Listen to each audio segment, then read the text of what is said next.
Why is inflation so high? Should teachers be paid more? And is Birmingham about to go bust? This is Politics Live.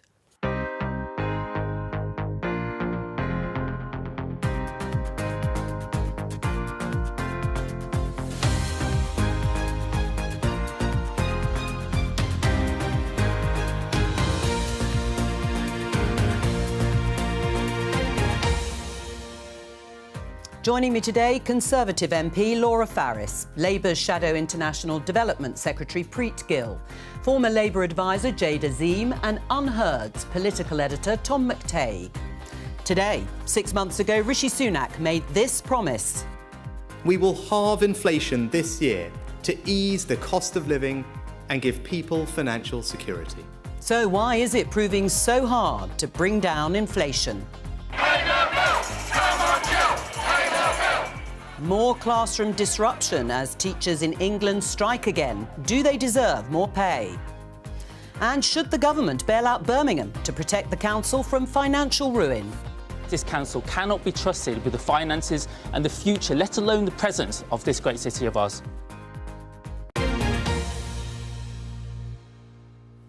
Let's start with this headline in The Times. An interview with the former Health Secretary. Ailing NHS has made us sicker, says Sajid Javid, ex-Health Secretary, calls for Royal Commission. Well, there's nothing like a former Cabinet Minister for speaking their mind. My opening question to you, all starting with you, Laura, because he goes into the interview and says, of course, as we approach that next general election, political parties will energetically debate the future of the NHS. But behind closed doors, they know the current setup is unsustainable. Saying that publicly is much more difficult. Are politicians not being straight with us about the future of the NHS?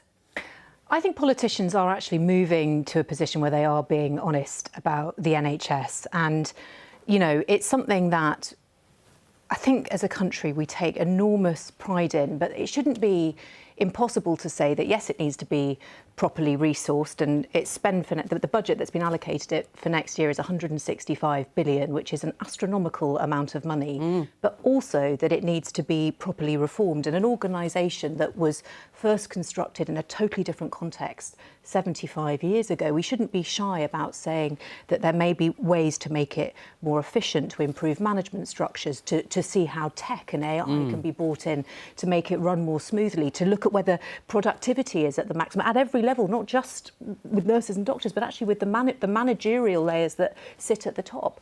All of those things do deserve proper scrutiny from MPs, whatever their stripe. And actually, one of the things that Sajid is saying, a Royal Commission is of necessity a cross-party, politically neutral endeavour. And I think there is, room to talk about something like that. Well, I mean, Laura has hinted that perhaps politicians haven't always been honest with the public about the state or future of the NHS. Sajid Javid is calling for a total rethink, not just reform. We've had reform, endless reform, a total rethink. But do you think politicians haven't been honest with us?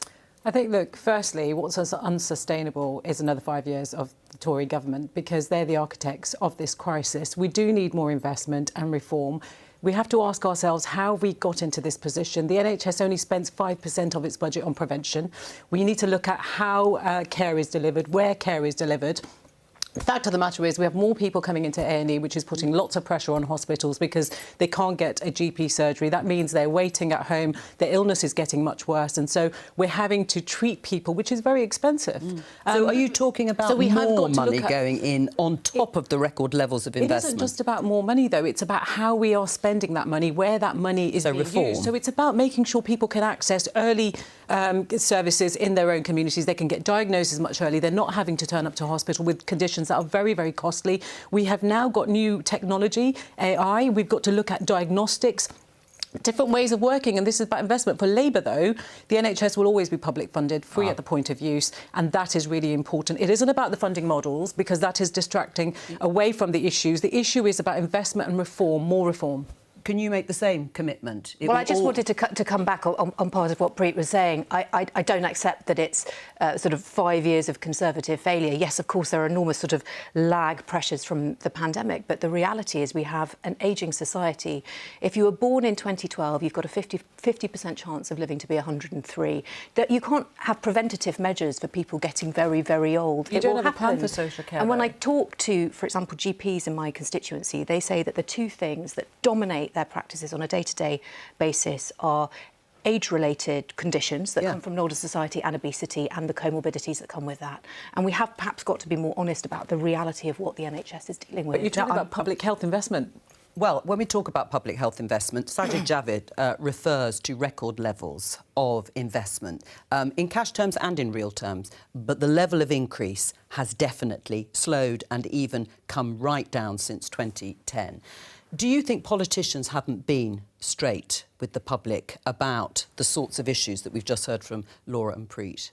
I imagine that, well, first of all, from a political perspective, Rishi Sunak's probably banging his head a little bit at this intervention. Look, at the very moment... Sajid Javid, I'm sure. At the very moment, we're facing an acute crisis where people, are not accessing waiting lists.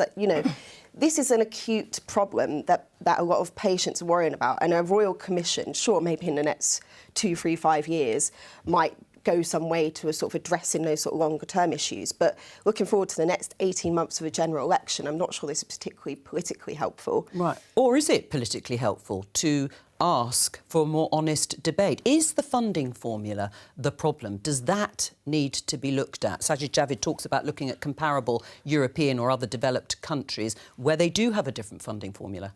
Yeah, I mean, a royal commission sounds like a terrible idea to me. Because it takes forever. It takes forever, and we kind of know what the answers are. Yes, we need some more funding. I think you can sort of slice and dice it any which way, can't you? I think there was a piece this morning talking about how the NHS has got record funding. It isn't underfunded, but then you compare it in.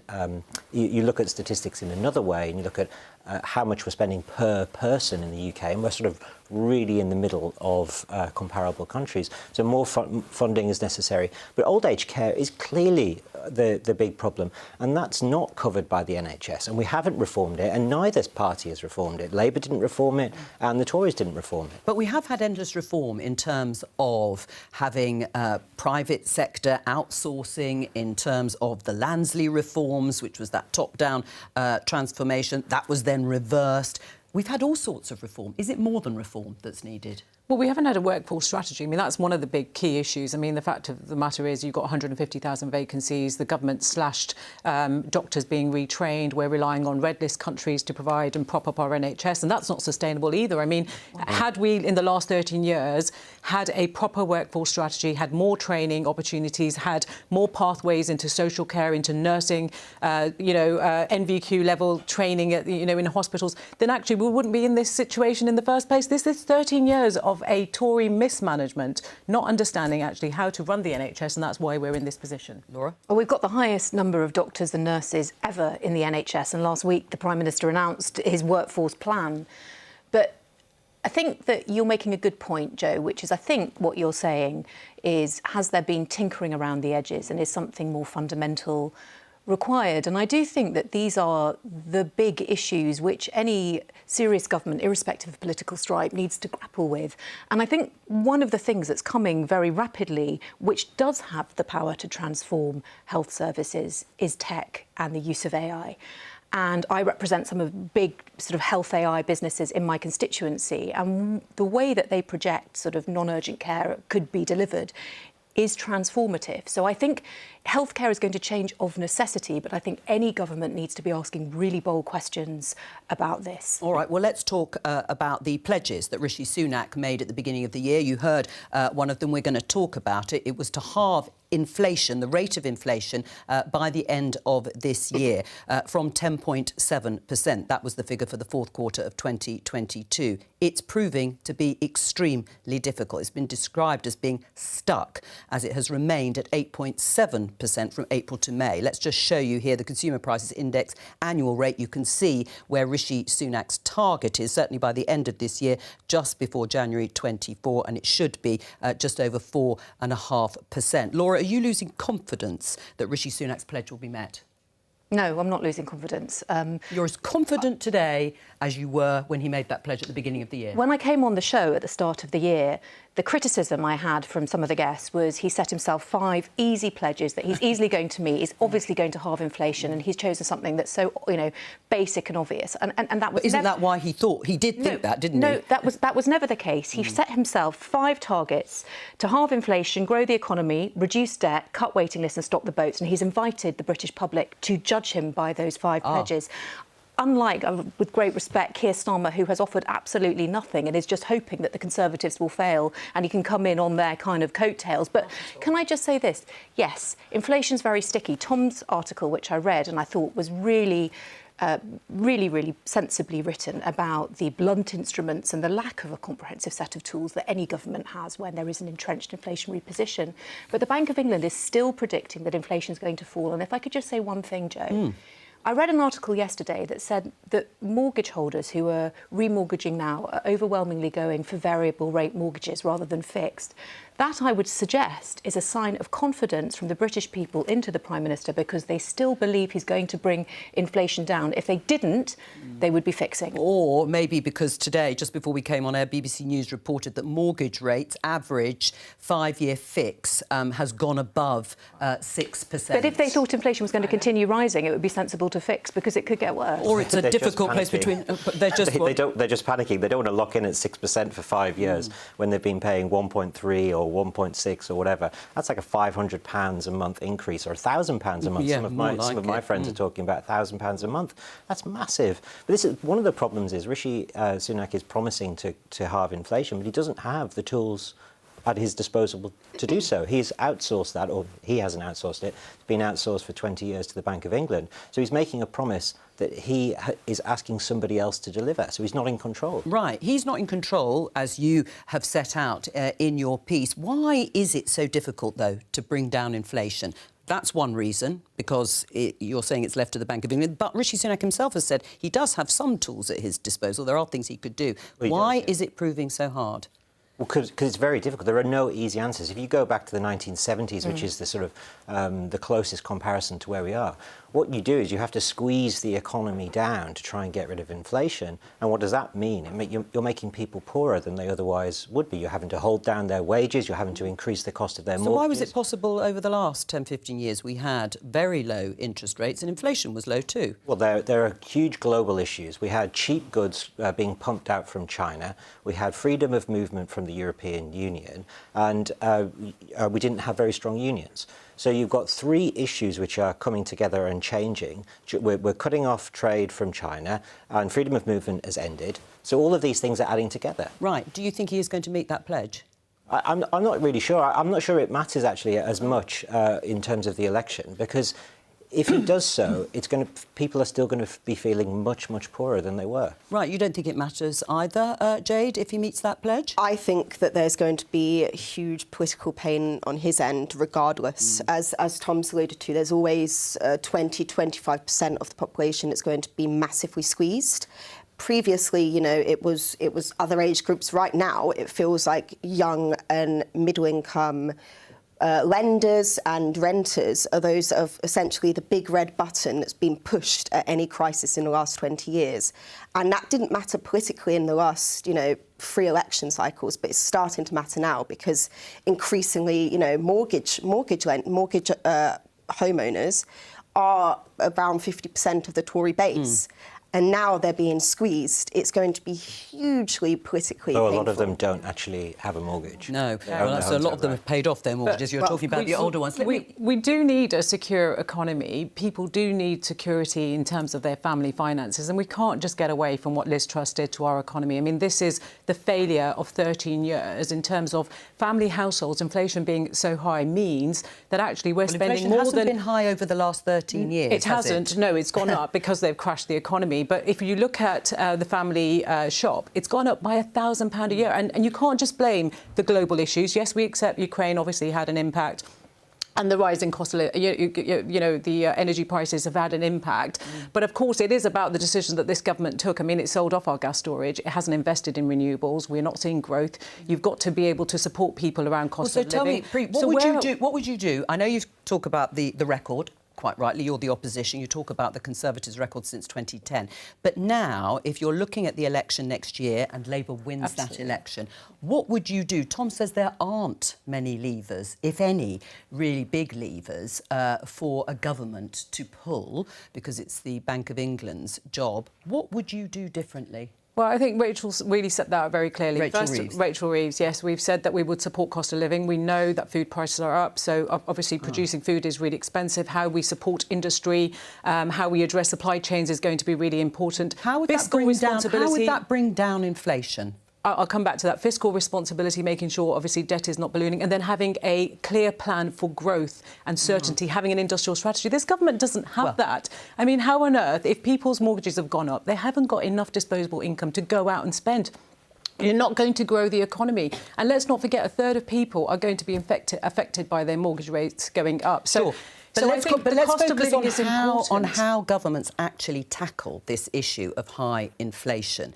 I mean, Laura, if Tom is right and there aren't many levers to pull, should the Bank of England's remit be looked at again? And are we looking at inflation always being higher than 2%, which is the target?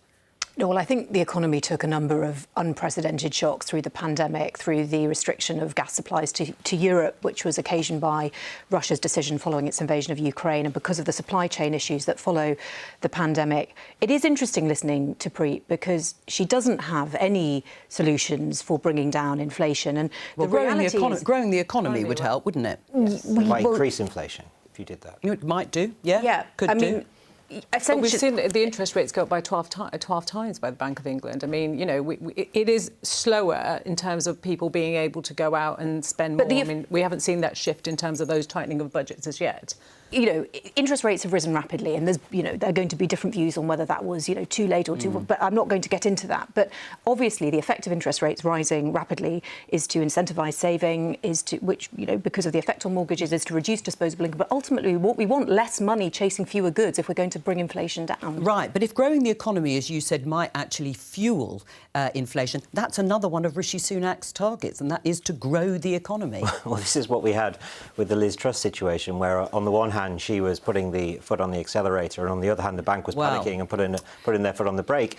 So, you know, at least in the 1970s, you got to a point at the end where they were looking at it in the round towards the end with James Callaghan and then Margaret Thatcher. But what ended up bringing down inflation? A giant recession in the early 1990s. That's the thing that brought down inflation. And then it was back at 10% by the end of by 1990. So it feels like we're back in this situation, this endemic problem in the British economy. Right. Should Rishi Sunak avoid the temptation of an inflationary tax cut close to the election?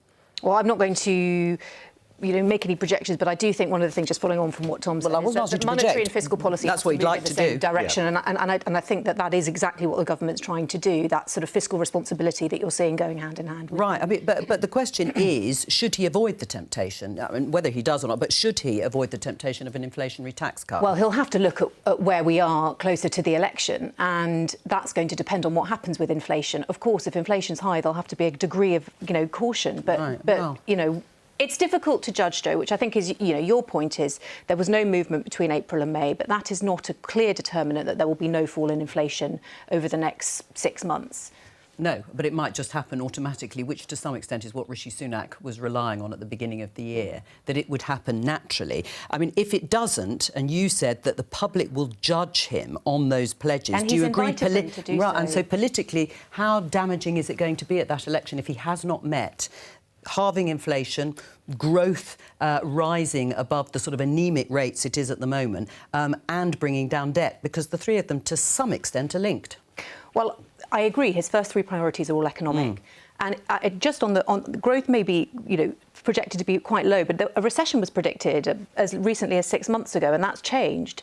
And I think one of the things that I notice when I'm out on the doorstep is that people do think of Rishi as exceptionally economically competent. And I'm amazed at how often they still recall the furlough scheme. And so he set himself those targets, and he's, prepared to be judged by them. If they haven't been met, yes, he'll be judged for that. Right. He's judged as being out of touch. He doesn't understand, actually. People in my constituency are really feeling the pinch. I mean, the weekly shop has gone up massively. That's about £1,000 a year. And if you've gone from 2% to, say, 6%, that's nearly £500–600 per month on your mortgage that has gone up. Work is not paying for lots of people. And, of course, a third of people are going to be renewing next year. They're going to really feel the pain, and what they're wanting from this government is for them to really understand what it means for families and to provide some support. But of course he's leaving it to lenders. There's no mandatory measures in place to support people at this time. You know that the Chancellor's worked really closely with the banks on, for example, preventing repossessions, allowing people to switch to interest-only mortgages. We're saying that the bank should give a 6-month period before actually looking at repossessions. We're saying that has happened, and that was announced last week. And also the fact that you can move to an interest-only repayment. I'm pleased that you're taking our proposals forward, because that is absolutely good, because you were sort of saying, leave it to the banks, let's have voluntary measures. You do need mandatory measures. That's exactly what the public is looking for. They're looking for a Prime Minister that understands what they are going through and is prepared to go and ask lenders to do the right thing and provide them with the support that they actually need right now. All right, let's move on and talk about teachers and strikes. This headline in The Independent: Union chiefs call on Gillian Keegan, the Education Secretary, to publish pay review body's recommendations. Now, the pay review body is reported to be recommending a pay rise next year of 6.5%. The government had offered a £1,000 one-off payment and 4.5% for staff next year. We've got the strikes scheduled for tomorrow and for Friday. Should Gillian Keegan, they're calling on her to do so, publish what the pay review body has recommended, and they're working behind it? I don't think that that's customary for the government to do. I have been working with teachers in my constituency, and I know that there is an impasse at the moment. I think that every time I come on the show, we talk about one sector and pay, and these discussions have been really difficult. But I do think when you're balancing everything together, first observation is that the two sides are not a million miles apart. So should she just pay it? 6.5%. I have had politician after politician on the government side sit where you're sitting, Laura, possibly you too, saying we follow the pay review recommendations. But that's what we do. We don't overrule them. We follow them. Why isn't she just coming out and saying, you get 6.5%? Because she's looking at everything in the round, and there has to be fairness, not just to public sector workers, but also to private sector workers. Teachers, for example, are on defined benefit pensions. That's an unusual and extremely expensive and generous pension arrangement. Nobody is suggesting taking that away from them. But you can't pretend that that's not a high part of their total remuneration that has to be factored in any pay consideration. And by the way, Jo, you will have noticed that when Bridget Phillipson was asked the same question about whether she would, the Shadow Education Secretary, whether she would accept the recommendation of the pay review body, she sidestepped that very, very deliberately, and that's because no political party is willing to be completely bound and say, right, Preet's shaking her head, but it's... Well, hang on, so Preet, just answer the question. Would Labour now just accept the pay review body's recommendation and award 6.5% pay rise? It's not as simple as that, is it? Why not? Because everybody, all politicians, sorry about my frustration, literally say we always follow the pay review body's recommendations, and I always say, but actually you can overall. And they say, no, it's not customary to do that. We follow the pay review body. Now, I've come to the conclusion you only follow the pay review body recommendations on the government side, particularly in this case, when it's low. But there's a lot of issues in terms of teachers. I mean, the fact that they're having to take this position is because the government has really failed to negotiate and actually do their job, which is what they should be doing. They should be foreseeing that this was going to happen. Pay is really important. Retention of teachers is important. My question is, the vacancy what about 6.5%? But Jo, is it just about the 6.5%? Because actually teachers are leaving the profession. They're not staying. So there's a bigger problem other than just pay. Right. And the government's got us into this situation. Labour shouldn't just accept that this is the inevitable position we find ourselves, because we wouldn't be in this position. We'd be doing our job. I know you always say you wouldn't be in this position, but you may well be. Would you accept a 6.5% pay rise? That would be a firm signal to teachers. Right. What we would have to do is have access to all the information to understand what this means for retention, what it means for people staying in the profession, how we address the vacancies. Yes. I mean, we really are struggling. I mean, honestly, I say this as a parent as well. The disruption from the pandemic and now to see the teacher strikes. I know teachers don't want to take the decision. I'm going to come back to you, and it's impacting on their education. All right, well, let's just get a sense of what it is actually like, because Laura talked about the fact that it's more than pay, talked about defined state sector pensions. But what about the workload for teachers? Well, it's a mixture of both, right? So I have friends and family who have been in the teaching profession, and they haven't essentially seen a raise in over a decade. You know, these are huge squeezes where some teachers are not able to afford basic goods and food. This is just a catastrophic time where 40,000 teachers left in 2022.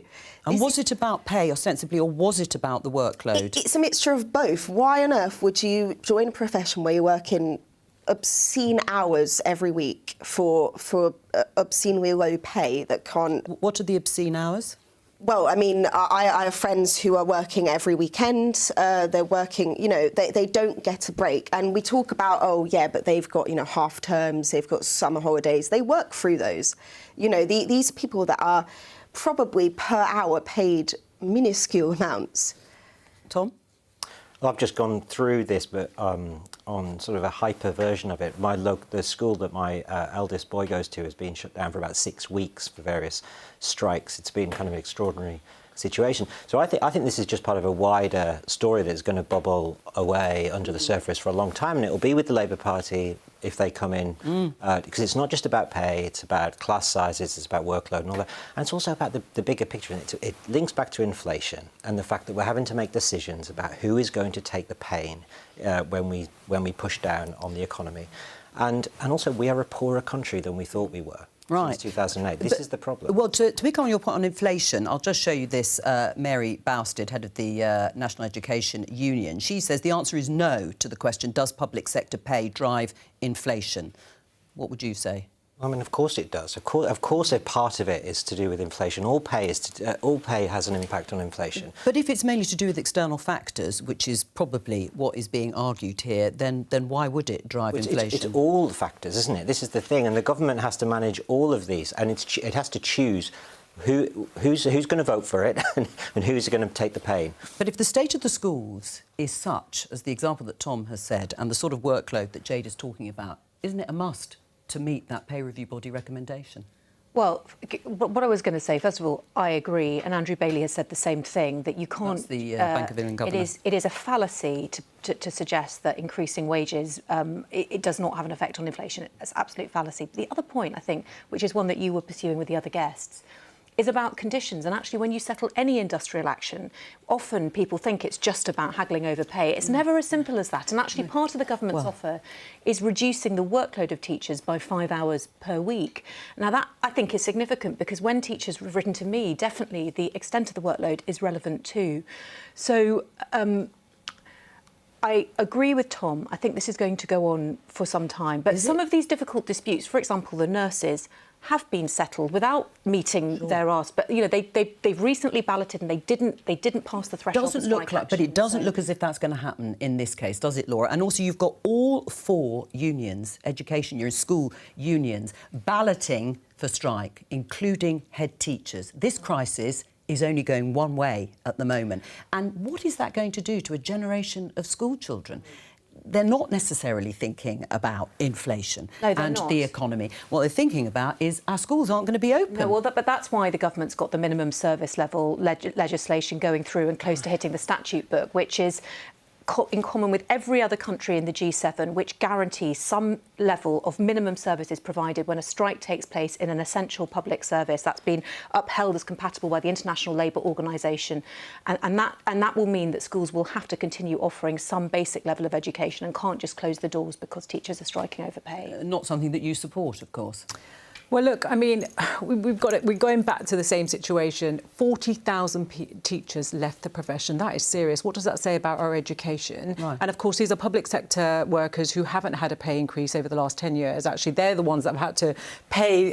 So you do agree to a higher pay threshold? We agree that they have got to negotiate. They've got to come to a settlement agreement. We shouldn't be in this situation. So our children should not suffer because the government couldn't do their job, and that is why we are in this position. But if you're appealing to voters out there now, Preet, including teachers, imagine the signal it would send if you said now, if Labour agreed, we would meet that that pay review body level of 6.5%, people would know exactly what Labour stood for when it came to this issue. Absolutely. Look, people will know exactly what Labour stands for when we publish our manifesto and when we cost it, because, you know, we're not going to be making those decisions right now a year and a half ahead of a general election. And I think people understand that. Right. Do you think that is fair enough now, or does Labour need to make a much firmer stand and offer now?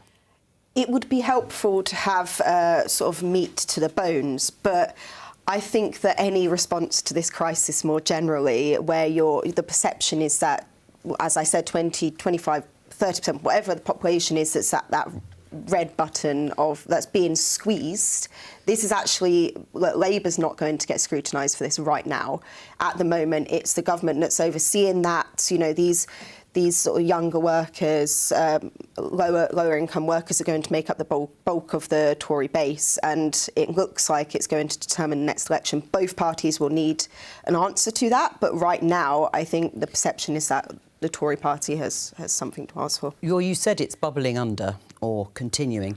This is going to go on into the autumn, potentially, both on health strikes this is with junior doctors and consultants. You're right, some of the health unions have obviously struck an agreement, and the same with teachers. How will that look as we approach the next election? Not good. I mean, the Conservative Party obviously want to put all these issues to bed so that they can have a clear run at the general election, and that is obviously a sensible thing to do. But I think it's not just going to bubble on for 6 months. It's going to bubble on for years, because these are endemic questions within the public sector. As a parent, what would you like the government to do in terms of these pay disputes?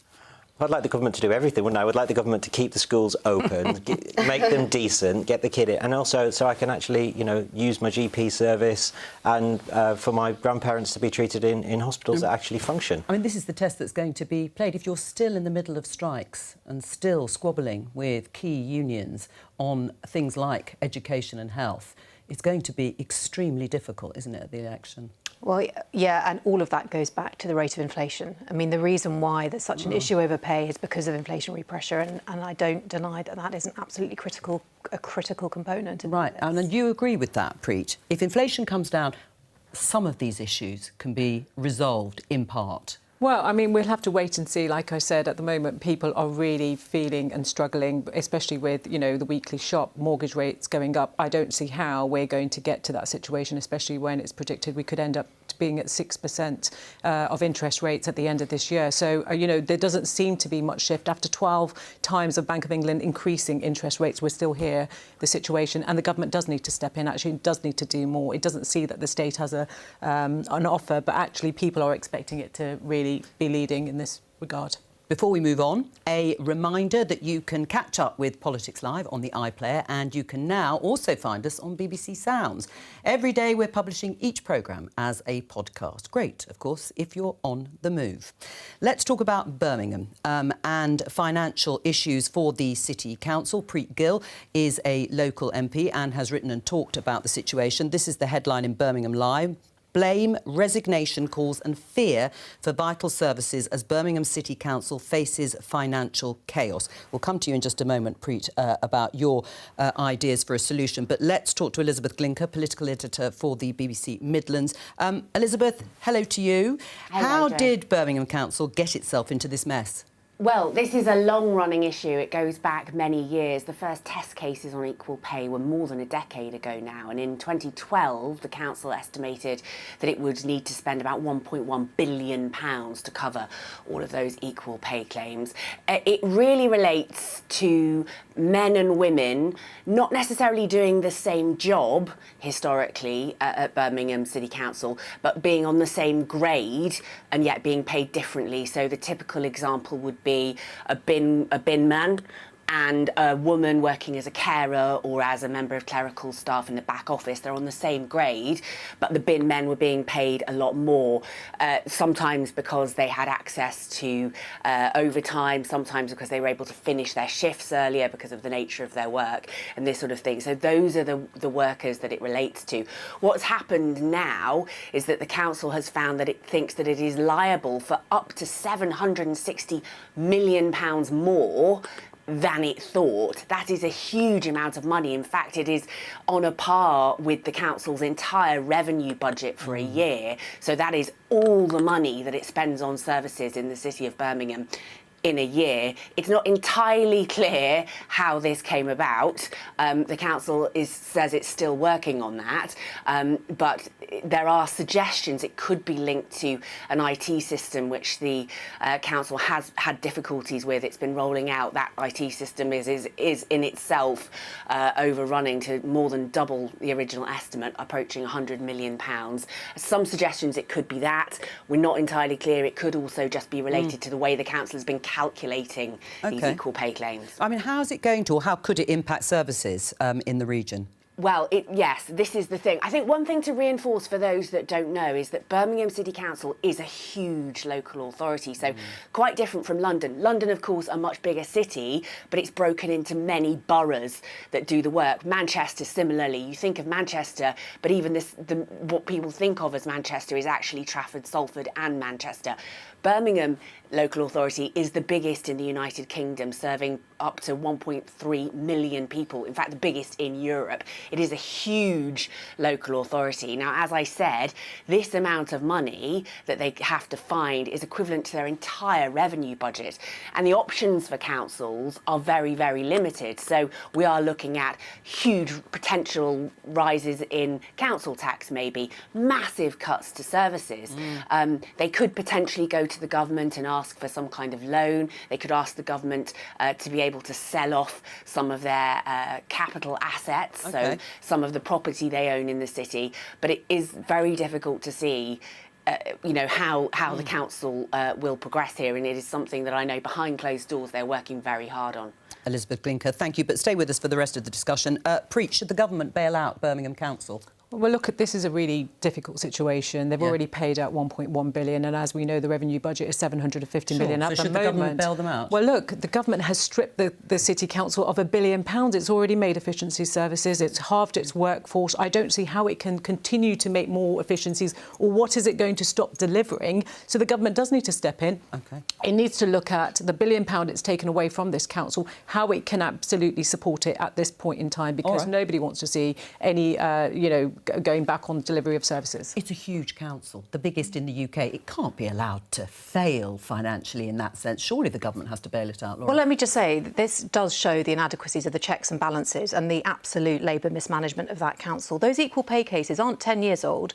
They're 20 years old. They've applied to councils all across the country. I worked on some of them, Hull, Leeds. They've all done those big structural equal pay cases. The Conservative leader decided to backdate it. That's why Birmingham actually was the only council in the country to end up in that situation. But it also made a mad decision to go to the Supreme Court when 90% of those cases had already been settled in favour of the women who were earning less. So you think it's incompetence? Well, I think it's gross incompetence. Well, and so, although I don't, I'm not an MP for Birmingham. I don't know the nuts and bolts. I really think it goes to the checks and balances that were badly missing when councils across the country were facing similar massive bills and making sensible decisions. They didn't have £1 billion taken by central government, and it's not right to increase pragmatic decisions tax. to reach settlement with people who were quite obviously making very good claims for work rated as equal, which should have been completely obvious from the structure of the. But we are here where should the government bail them out, or are you going to let those services be cut? Well, I'm very loath to see failing councils immediately bailed out when they've made decisions which really... They need sustainable funding. I mean, you're not giving them... This is the largest local authority in Europe. You've taken £1 billion from it. How do you expect it to deliver its services?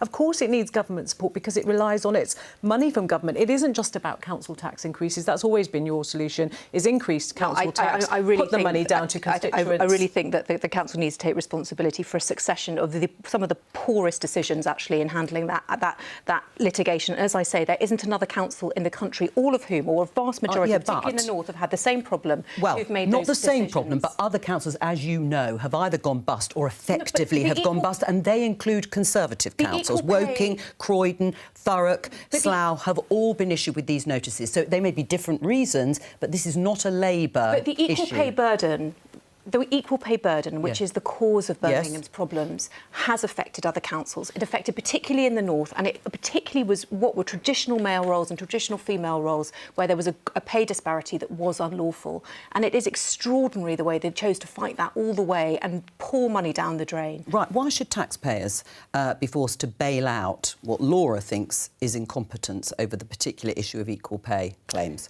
Well, this is obviously a very specific case, Yes. but it does sit within the context of, you know, who's actually going to be blamed here in terms of voters, who actually blame whom. Yeah. Because this is, you know, as has been alluded to, we're looking at a significant amount of time where councils have had their services cut. People have already seen their services cut. So this is just a sort of elongation of that context. So it'll be interesting to see if they blame the national government or the local government.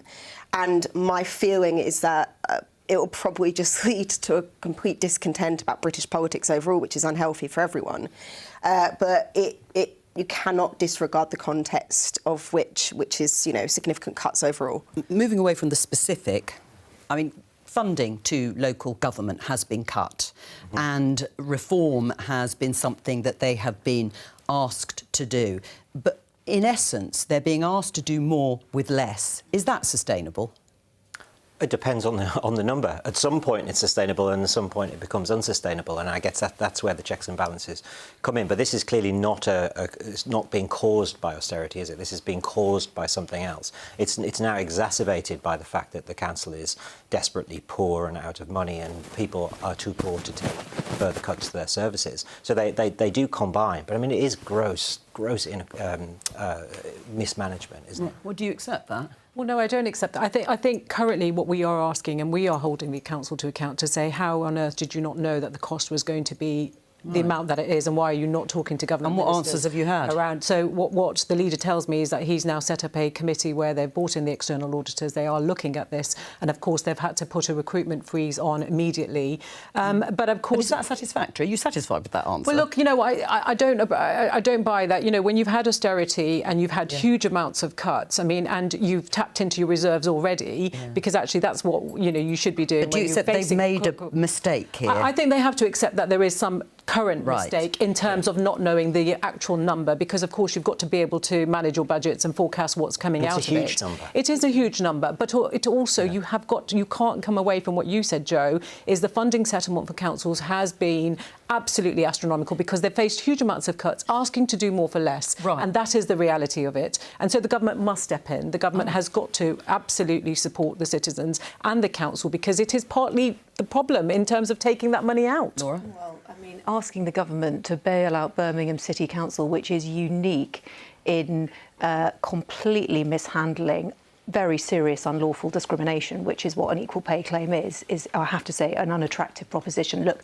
I do accept the effect of a Section 114 notice means that you are stripped down to basic services, and I'm sure there's going to be a dialogue between central government and local government about that. No one's having those conversations. But the idea that something as serious as this automatically involves the government getting the chequebook out is something I feel inherently very uncomfortable. Birmingham City Council is too big anyway. If it's the biggest council in Europe, it's not a very successful council, and it's clearly too big to fail.